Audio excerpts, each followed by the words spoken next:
तो बच्चों, hi I Purvi, welcome to our personal tutor channel. आज हम लोग कक्षा 7 वसंत का 5वां पाठ पढ़ने वाले हैं, मिठाई वाला। तो चलो शुरू करते हैं पाठ मिठाई वाला। बहुत ही मीठे स्वर के साथ वह गलियों में घूमता हुआ कहता, बच्चों को बहलाने वाला, खिलौने वाला। इस अधूरे वाक्य को ऐसे विचित्र किंतु मादक मधुर ढंग से गाकर कहता कि सुनने वाला एक बार अस्थिर हो उठते।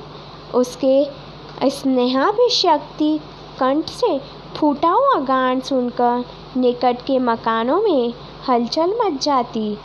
छोटे छोटे बच्चों को अपनी गोद में लिए युवतियाँ चीखों को उठाकर छज्जों पर नीचे झांकने लगती। गलियों और उनके अंतर्व्यापी छोटे छोटे उद्यानों में खेलते और इठलाते हुए बच्चों का झुंड उसे घेर लेता और तब तक खिलौने वाला वहीं बैठकर खिलौनों की पेटी खोल देता। बच्चे खिलौने देखकर पुलकित हो उठते। वे पैसे लाकर खिलौने का मोल भाव करने लगते। पूछते, इसका दाम क्या है? ओल इचका। खिलौने वाला बच्चों को देखता और उनकी नन्ही नन्ही उंगलियों से पैसे ले लेता और बच्चों की इच्छा अनुसार उन्हें खिलौने दे देता। खिलौने लेकर फिर बच्चे उछलने कूदने लगते और तब फिर खिलौने वाला उसी प्रकार गाकर कहता, बच्चों को बहलाने वाला, खिलौने वाला। सागर की हिलोर की भांति उसका यह मादक गान गली भर के मकानों में इस ओर से उस ओर तक लहराता हुआ पहुंचता और खिलौने वाला आगे बढ़ जाता। राज विजय बहादुर के बच्चे भी एक दिन खिलौने लेकर घर आए। वे 2 बच्चे थे, चुन्नू और मुन्नू। चुन्नू जब खिलौने ले आया तो मेला घोला केचा छुंदल है। मुन्नू बोला, ओल देखो, मेला केचा छुंदल है। दोनों अपनी हाथी घोड़े लेकर घर भर में उछलने लगे। इन बच्चों की माँ रोहिणी कुछ देर तक खड़े खड़े उनका खेल निहारती रही। अंत में दोनों बच्चों को बुलाकर उसने पूछा, अरे ओ चुन्नू मुन्नू, ये खिलौने तुमने कितने में लिए हैं? मुन्नू बोला, 2 पैसे में, खिलौने वाला दे गया है। रोहिणी सोचने लगी, इतने सस्ते कैसे दे गया है? यह तो वही जाने, लेकिन दे तो गया है, इतना तो निश्चय है।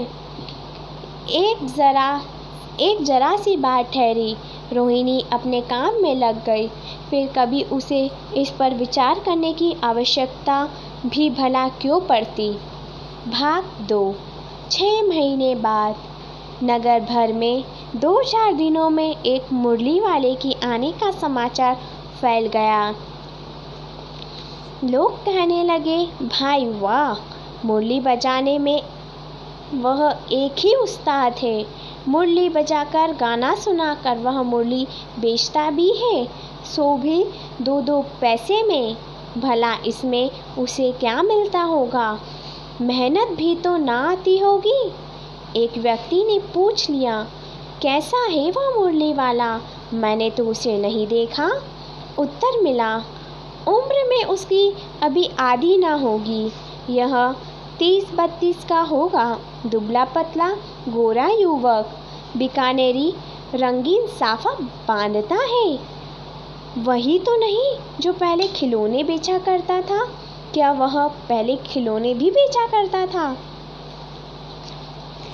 हाँ, जो आकार प्रकार तुमने बतलाया उसी प्रकार का वह भी था। तो वही होगा, पर भाई है वह एक उस्ताद। प्रतिदिन इसी प्रकार उस मुरली वाले की चर्चा होती। प्रतिदिन नगर की प्रत्येक गली में उसका मादक मृदुल स्वर सुनाई पड़ता। बच्चों को बहलाने वाला मुरली वाला। रोहिणी ने भी मुरली वाले का यह स्वर सुना। तुरंत ही उसे खिलौने वाले का स्मरण हो आया। उसने मन ही मन कहा, खिलौने वाला भी इसी तरह गा गा कर खिलौने बेचा करता था। रोहिणी उठकर अपने पति विजय बाबू के पास गई।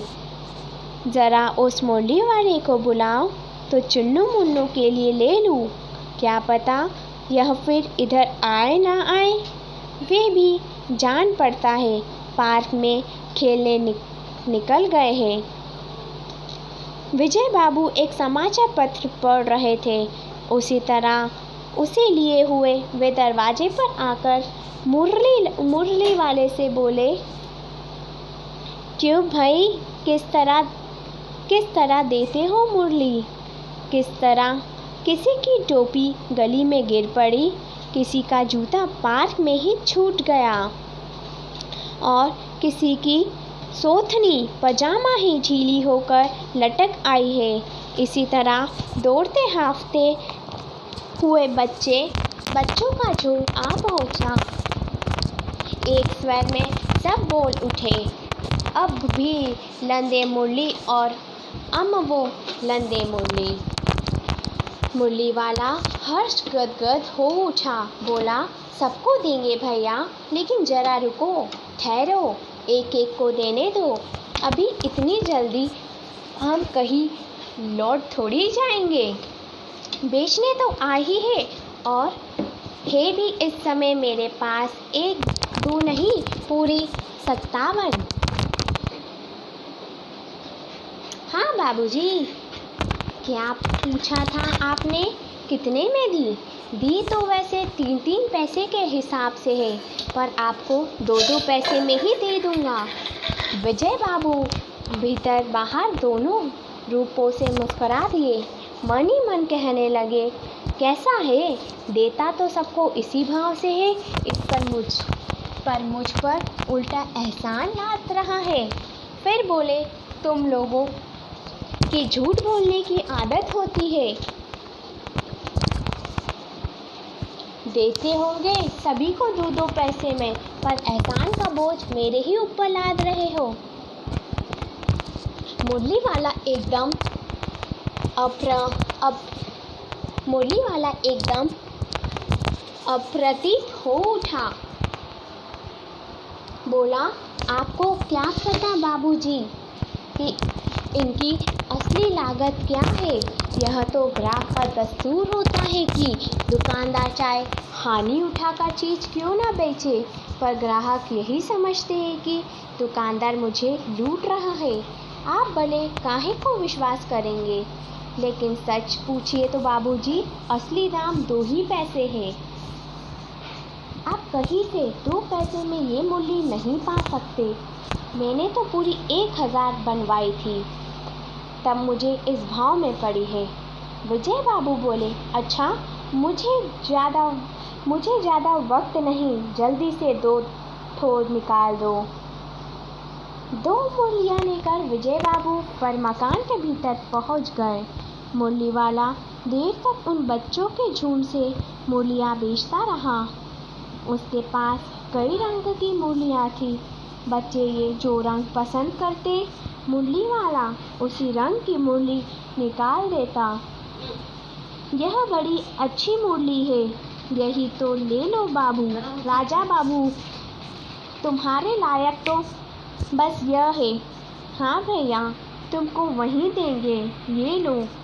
तुमको वैसी ना चाहिए, यह नारंगी रंग की अच्छी वही लो।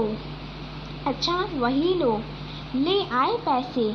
अच्छा, ये लो, तुम्हारे लिए मैंने पहले ही से यहाँ निकाल रखी थी। तुमको पैसे नहीं मिले? तुमने अम्मा से ठीक तरह मांगे ना होंगे। धोती पकड़कर पैरों में लिपटकर अम्मा से पैसे मांगे जाते हैं। बापू, हाँ फिर जाओ, अब की बार मिल जाएंगे। दुआनी है तो क्या हुआ, ये लो पैसे वापस लो। ठीक हो गया ना साहब, मिल गए पैसे। देखो, मैंने तरकीब बताई। अच्छा, अब तो किसी को नहीं लेना है, सब ले चुके। तुम्हारी माँ के पास पैसे नहीं हैं। अच्छा, तुम भी यह लो। अच्छा, तो अब मैं चलता हूँ। इस तरह मुरली वाला फिर आगे बढ़ गया। तीसरा पाठ। आज अपने मकान में बैठी हुई रोहिणी मुरली वाले की सारी बातें सुनती रही। आज भी उसने अनुभव किया, बच्चों के साथ इतने प्यार से बातें करने वाला फेरी वाला पहले कभी नहीं आया। फिर वह सौदा भी कैसा सस्ता बेचता है, भला आदमी जान पड़ता है। समय की बात है, जो बेचारा इस तरह मारा मारा फिरता है, पेट जो ना कराए सो थोड़ा। इसी समय मुरली वाले का क्षीण स्वर दूसरी निकट की गली से सुनाई पड़ा। बच्चों को बहलाने वाला मुरली वाला। रोहिणी से सुनकर मन ही मन कहने लगी, और स्वर कैसा मीठा है इसका। बहुत दिनों तक रोहिणी को मुरली वाले का वह मीठा स्वर और उसकी बच्चों के प्रति वे स्नेह बातें याद आती रही। महीने से महीने आए और चले गए, फिर मुरली वाला ना आया। धीरे धीरे उसकी स्मृति भी क्षीण हो गई। 8 मास बाद सर्दी के दिन थे। रोहिणी स्नान करके मकान की छत पर चढ़कर आजानुतलंबित केश राशि सुखा रही थी। इस समय नीचे की गली में सुनाई पड़ा बच्चों को बहलाने वाला मिठाई वाला। मिठाई वाले का स्वर उसके लिए परिचित था। झट से रोहिणी नीचे उतर आई। उस समय उसके पति मकान में नहीं थे। हाँ, उनकी वृद्ध दादी थी। रोहिणी उनके निकट आकर बोली, दादी, चुन्नू मुन्नू के लिए मिठाई लेनी है, ज़रा कमरे में चलकर ठहराओ। मैं उधर कैसे जाऊँ, कोई आता ना हो। ज़रा हटकर मैं भी चीख की ओट में बैठी रहूँगी। दादी उठकर कमरे में आकर बोली, ए मिठाई वाले, इधर आना। मिठाई वाला निकट आ गया, बोला, कितनी मिठाई दूँ माँ? ये नए तरह की मिठाइयाँ हैं, रंग बिरंगी, कुछ खट्टी, कुछ मीठी, जायकेदार, बड़ी देर तक मुंह में टिकती है, जल्दी नहीं घुलती, बच्चे बड़े चाव से चूसते हैं। इन गुणों के सिवा ये खांसी भी दूर करती है। कितनी दूँ? चपटी, गोल, पहलदार गोलियां हैं, पैसे की सोहल देता हूँ। दादी बोली, 16 तो बहुत कम होती है, भला 2500 देते? मिठाई वाला, नहीं दादी, अधिक नहीं दे सकता, इतना भी देता हूँ। यह अब मैं तुम्हें क्या, खैर मैं अधिक ना दे सकूँगा। रोहिणी दादी के पास ही थी, बोली, दादी, फिर भी काफ़ी सस्ती दे रहा है, 4 पैसे की ले लो, यह पैसे रहे। मिठाई वाला मिठाइयाँ गिनने लगा, तो 4 की दे दो। अच्छा, 25 नहीं सही, 20 ही दो। अरे हाँ, मैं बूढ़ी हुई, मोल भाव अब मुझे ज़्यादा करना आता भी नहीं। कहते हुए दादी के पोपले मुंह से जरा सी मुस्कुराहट फूट निकली। रोहिणी ने दादी से कहा, दादी, इससे पूछो, तुम इस शहर में और कभी भी आए थे या पहली बार आए हो? यहाँ के निवासी तो तुम हो नहीं। दादी ने इस कथन को दोहराने की चेष्टा की ही थी कि मिठाई वाले ने उत्तर दिया, पहली बार नहीं, और भी कई बार आ चुका हूँ। रोहिणी चीख की आड़ से ही बोली, पहले यही मिठाई बेचता हुआ आते थे, या कोई और चीज़ लेकर।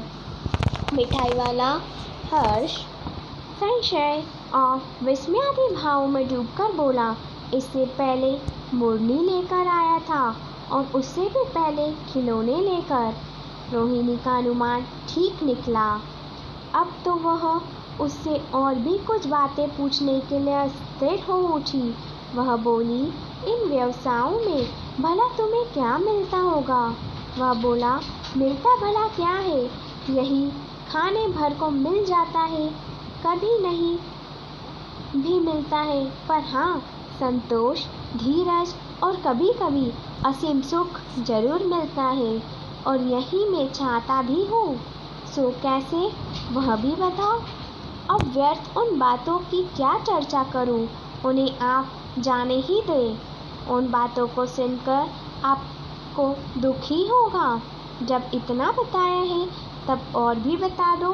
मैं बहुत उत्सुक हूँ, तुम्हारा हर्जा ना होगा। मिठाई में और भी ले लूँगी। अतिशय गंभीरता के साथ मिठाई वाले ने कहा, मैं भी अपने नगर का एक प्रतिष्ठित आदमी था। मकान, व्यवसाय, गाड़ी घोड़े, नौकर चाकर सभी कुछ था। स्त्री थी, छोटे छोटे 2 बच्चे भी थे। मेरा वह सोने का संसार था। बाला संपत्ति का वैभव था। भीतर सांसारिक सुख था। स्त्री सुंदर थी, मेरी प्राण थी। बच्चे ऐसे सुंदर थे जैसे सोने के सजीव खिलौने। उनकी अटखेलियों के मारे घर में कोलाहल मचा रहता था। समय की गति, विधाता की लीला अब कोई नहीं है। दादी प्राण निकाले नहीं निकले, इसलिए अपने उन बच्चों की खोज में निकला हूँ। वे सब अंत में होंगे तो यही कहीं, आखिर कहीं नहीं जन्मे ही होंगे। उस तरह रहता, घुल घुल कर मरता। इस तरह सुख संतोष के साथ मरूंगा। इस तरह के जीवन में कभी कभी अपने उन बच्चों की एक झलक सी मिल जाती है। ऐसा जान पड़ता है जैसे वे इन्हीं में उछल उछल कर हंस खेल रहे हैं। पैसों की कमी थोड़ी ही है, आपकी दया से पैसे तो काफ़ी है। जो नहीं है इस तरह उसी को पा जाता हूँ। रोहिणी ने अब मिठाई वाले की ओर देखा। उसकी आंखें आंसुओं से तर है। इसी समय चुन्नू मुन्नू आ गए।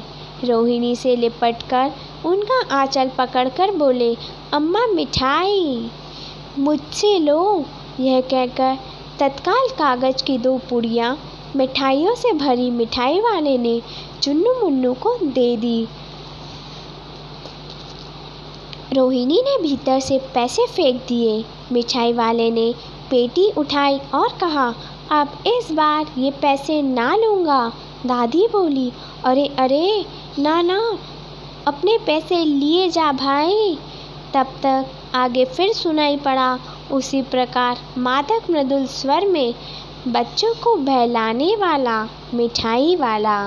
बच्चों, इस पाठ के लेखक का नाम है Bhagwati Prasad Vajpeyi. I hope you enjoy this video। वैसे तो ये स्टोरी बहुत ही इंटरेस्टिंग थी और आप लोगों को भी बहुत मज़ा आया होगा। इस तरह की और वीडियो देखने के लिए हमारे चैनल को लाइक कीजिए, सब्सक्राइब कीजिए और शेयर कीजिए। Thank you.